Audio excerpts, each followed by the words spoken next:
우리 도서관 1층 식당 쪽에 책장에 보면 제일 첫 번째 문에 들어가는 쪽에 로마인 이야기라고 하는 시오노 나나미가 지은 책이 있습니다.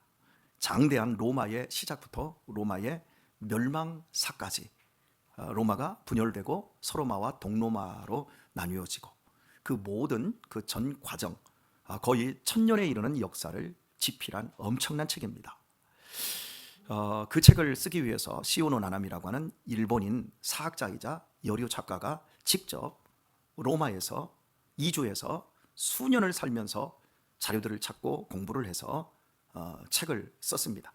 그 책이 처음 나왔을 때 엄청난 역사적인 반향을 일으켰습니다. 제가 그때 그 책을 읽으면서 기독교가 로마가 아니었으면 기독교가 자리를 잡을 수도 없었고 전 세계에 퍼질 수도 없었기 때문에 굉장히 큰 관심을 갖고 책을 읽었습니다. 그 중에 로마인 이야기 1권 첫 번째 서문에 보면 이런 내용이 나와요. 제 기억을 더듬어 보면 1권이 지금 없어졌더라고요. 누가 읽겠다고 집으로 가져갔는데 수년째 안 읽고 안 가지고 와요. 네, 어쨌든 그래서 제가 그 서문을 다시 한번 살펴보려다가 살피지 못하고 제가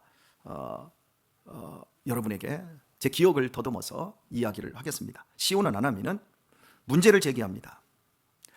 로마는 이탈리아 중부의 7개의 산 언덕에서 시작한 굉장히 열악한 소수 민족이자 아주 작은 도시 국가였습니다. 이미 로마가 이 땅에 나올 때 펠로폰네소스 반도 쪽에 그리스, 마케도냐 이쪽에는 아테나라든지 스파르타라든지 테베라든지 코린토스라든지 엄청난 도시 국가들이 있었습니다. 그리고 남쪽에는 지중해 건너편에 카르타고라고 하는 한니발 장군을 여러분 알 겁니다. 엄청난 대제국이 존재했습니다. 그리고 이집트 제국이 존재했었고요. 그리고 그 로마의 좌측편은 에트루리안인, 그리고 그 위쪽 피렌체 산맥이라든지 또 알프스 산맥이라든지 그 근처, 그리고 현재의 독일, 프랑스 쪽에는 게르만인들, 겔트족들이 이미 엄청난 세력들을 가지고 있었고 그들은 덩치도 굉장히 컸습니다. 그런데 로마인은 덩치도 크지 않고 머리도 좋지 않아요. 그래서 이제 이렇게 질문을 하는 거예요. 그리스 하면 여러분 신화와 철학이잖아요. 소크라테스부터 시작해 플라톤, 아리스토텔레스 이런 사람들. 그러니까 그리스는 굉장한 지식을 가지고 있다. 근데 로마는 지식이 없다. 그리고 북쪽의 게르만인들은 엄청난 덩치와 힘을 가지고 있다. 그리고 이 에트루리아인들은 금속을 이용해서 철기 문명을 집대성한 엄청난 민족이다. 그리고 남쪽의 카르타고는 이미 바다를 지배하며 해상권을 가지고 상업으로 어마어마한 부를 가진 나라다. 그런데 이상한 점은 로마는 지식도 없고 힘도 없고 칼을 만드는 제조 기술도 없고 장사도 하지 않는데 그 카피톨리나 언덕을 중심으로 한 7개 언덕에서 작게 시작한 너무나도 작은 이 로마라는 도시가 이탈리아 반도 전체를 먹어버리고 그리고 지중해 일대의 아프리카, 서아시아, 이쪽 유럽까지 어마어마한 대제국을 일구고 오늘 유럽이 다 그 로마가 다 쪼개진 것이 오늘날의 유럽입니다. 어떻게 이 로마는 이런 찬란한 문화를 일구는 세계 대제국을 만들었을까? 그 이유가 뭘까? 시오노 나나미가 이걸 질문을 해요. 힘도 없지, 머리도 없지, 기술도 없지, 돈도 없는데 어떻게 세계를 지배하는 민족이 되었을까? 저는 그때 굉장한 충격을 먹었어요. 그 답을 이렇게 내립니다. 로마인들은 배우는 거에 굉장한 열심을 가진 민족이었다. 로마인들은 적에게서 유용한 것이라고 한다면 내 것이 아니라 할지라도 다 배웠다. 여러분, 재능을 성실함이 이깁니까? 집니까? 재능은 재능으로 머뭅니다. 그러나 성실함은 재능을 넘습니다. 배우는 사람은 겸손한 사람만 배울 수 있습니다.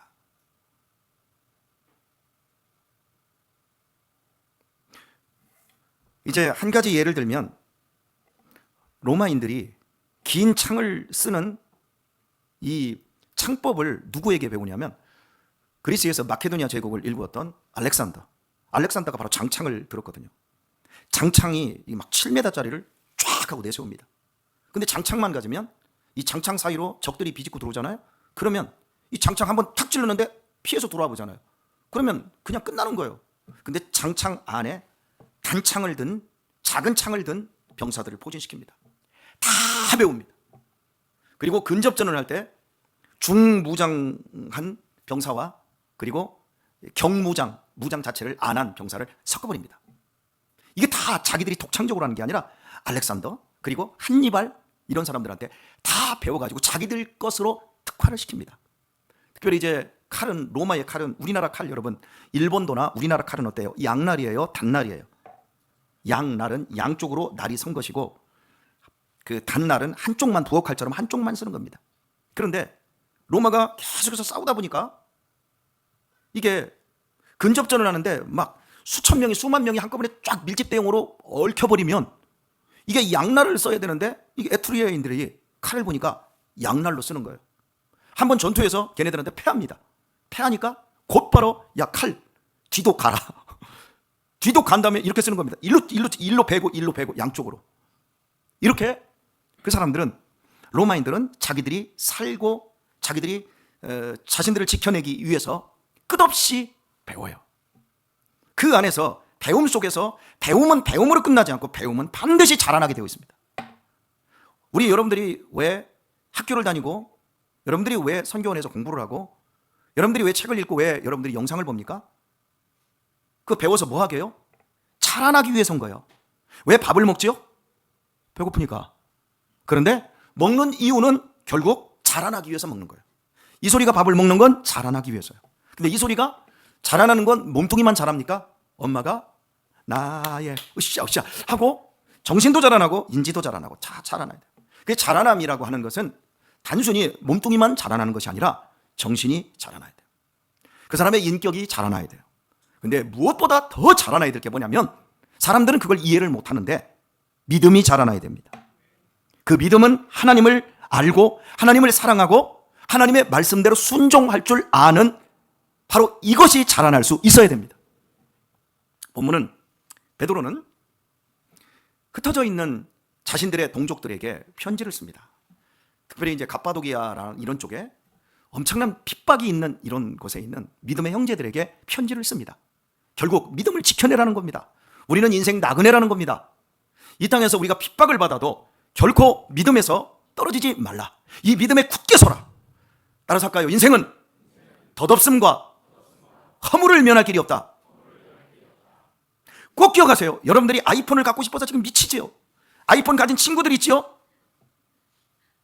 그거 가져봤자 별것 아니요. 그 외에도 갖고 싶은 게 얼마나 많아요? 이 세상 허영의 시장에서 형성되어 있는 우리의 욕망, 이 정도는 즐겨야지, 이 정도는 누려야지, 그래야 폼나지. 모든 대출 다 몰빵해가지고 그거 사고 그리고 허리 휘고 결국 파산하고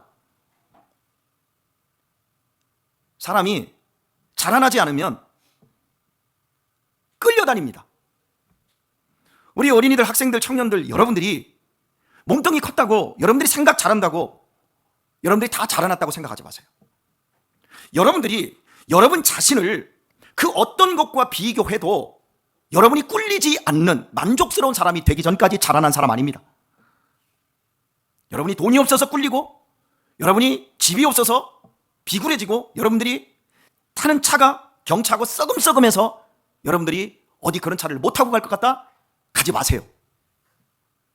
그리고 여러분 내면을 보세요. 내가 예수 그리스도로 말미암아 채워진 사람이고 내가 큰 사람이라고 하면 그런 것과 비교할 수 없는 내 자신의 가치를 알게 되는 겁니다.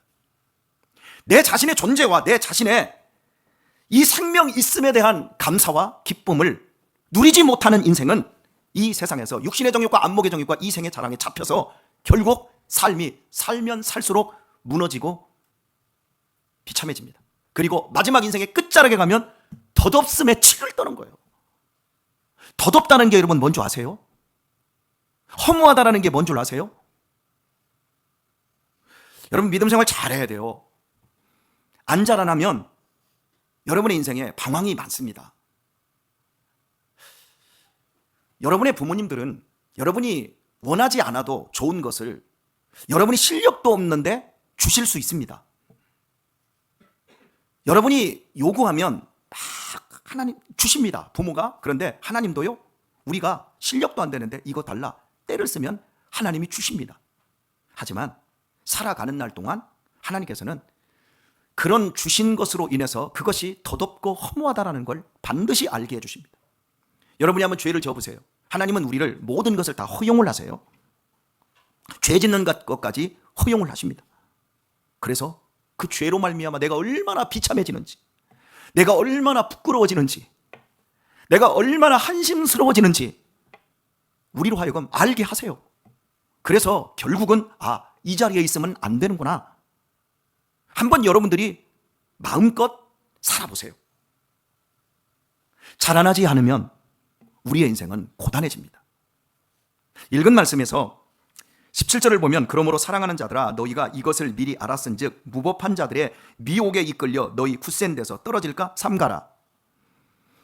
여러분이 예수님을 믿는 이 믿음의 길에서 절대 떨어지지 마십시오. 우리 어린이들 학생들한테 제가 참 부탁하는 얘기를 많이 합니다. 절대 교회만 떠나지 말라고. 30이 될 때까지 절대 교회만 떠나지 말라고. 그러면 여러분 인생을 지켜낼 수 있습니다. 가장 복된 길로 여러분의 인생을 만들어낼 수 있습니다. 꼭 30대까지는 청년의 정욕 때문에, 그 허영 때문에 거의 튕겨져 나갑니다. 자기 생각이 자기를 지배합니다. 하나님의 말씀이 나를 지배하도록 만드세요. 우리는 처음 사는 인생을 살고 있습니다. 2번 살면 한 번은 엉망으로 살다가 2번째 제대로 살아도 되는데 우리는 딱 한 번뿐이에요. 어린 시절도 딱 한 번이고요. 중고등학교 시절도 딱 한 번이고요. 청년 시절도 딱 한 번이에요. 인생은 딱 한 번이에요. 돈 많은 집 자식으로 태어난 것도, 돈 없는 집 자식으로 태어난 것도, 내가 이런 부모에게서 태어난 것도, 내가 저런 부모에게서 태어난 것도 실력이 아니라 그건 그냥 하나의 운이에요. 이 얼굴을 가진 것도 내 노력이 아니고, 여러분의 지금 얼굴을 가지고 여러분의 성비를 가진 것도 여러분의 노력이 아니에요. 하나님이 여러분에게 주신 선물이에요. 하나님이 하신 거예요.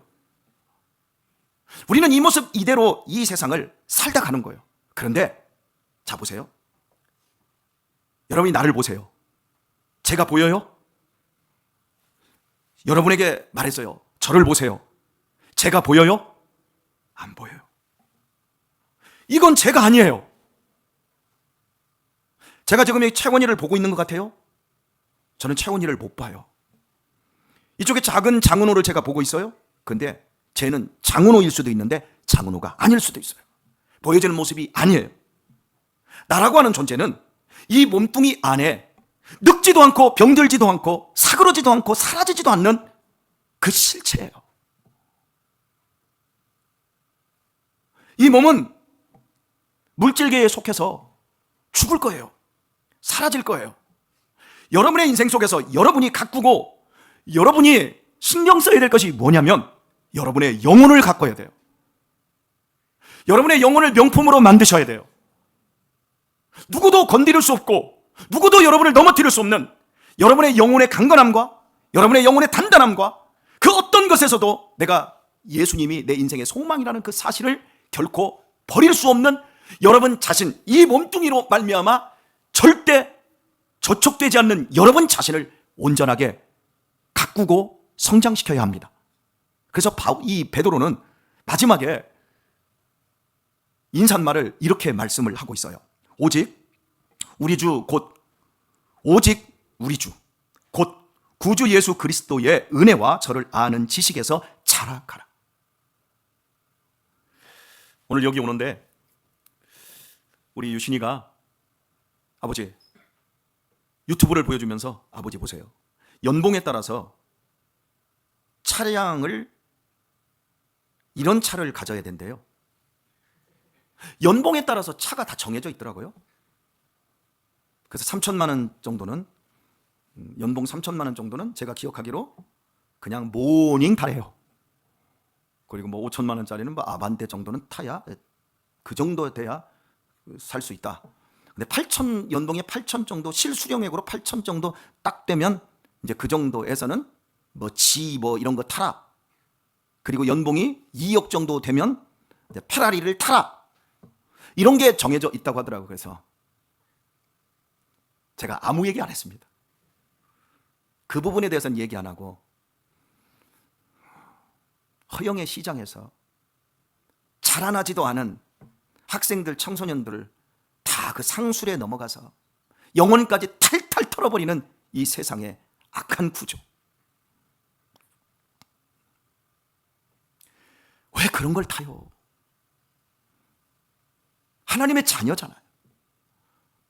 내가 내 힘으로 구원받을 수도 없고 내 이름으로 천국을 소유할 수도 없는데 하나님의 아들이 나에게 하나님의 자녀된 그 신분을 주시고자 십자가에서 죽으셨잖아요. 내 이름이 영원한 생명책에 기록되어 있잖아요. 일마다 때마다 하나님이 내 마음을 지키시고 나를 자라나게 하시고 계시잖아요. 이 즐거움, 이 기쁨 누릴 수 있기를 축복합니다. 오늘 말씀 뵙겠습니다. 한일 노인 주간 보호센터에서 제가 39회 설교를 처음 들어갔습니다.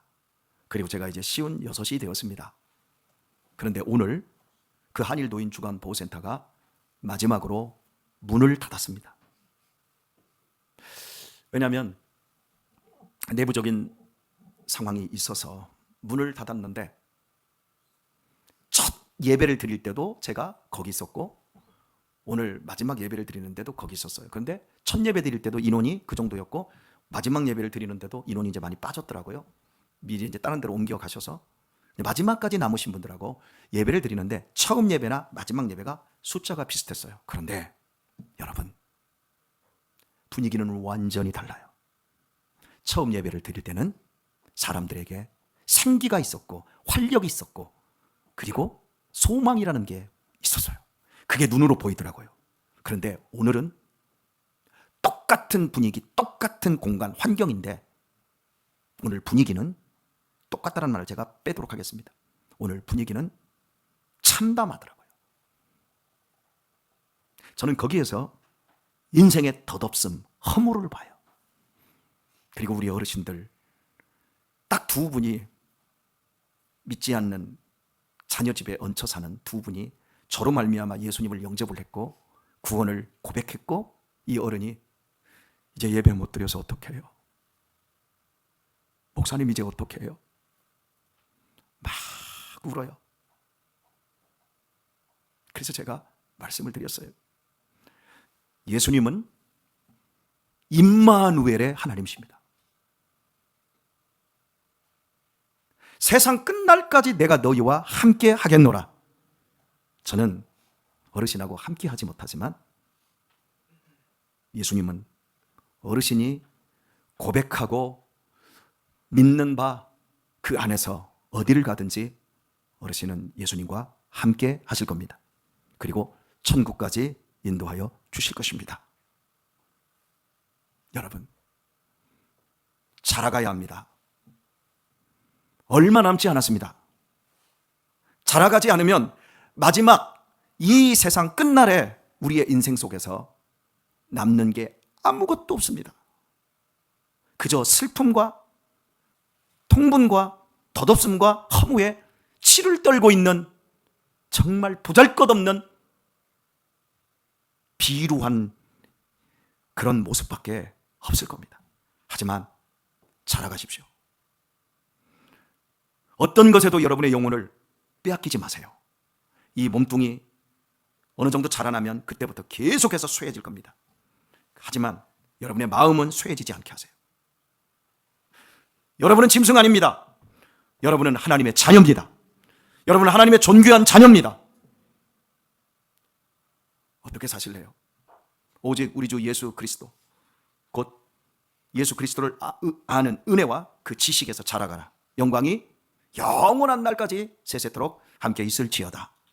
오늘 베드로가 우리 학생들과 우리 청년들과 우리 어린이들 그리고 우리 모든 성도님들에게 지금 당부하고 있고 권면하고 있고 위로하고 있고 경고하고 있는 말씀으로 여러분 다시 한번 받으셔서 우리의 영혼을 소중하게 가꾸시고 로마가 세계를 제패했던 것처럼 여러분의 인생을 제패하고 여러분의 삶을 복된 하나님의 나라 왕국을 만들어갈 수 있길 예수님의 이름으로 축원합니다.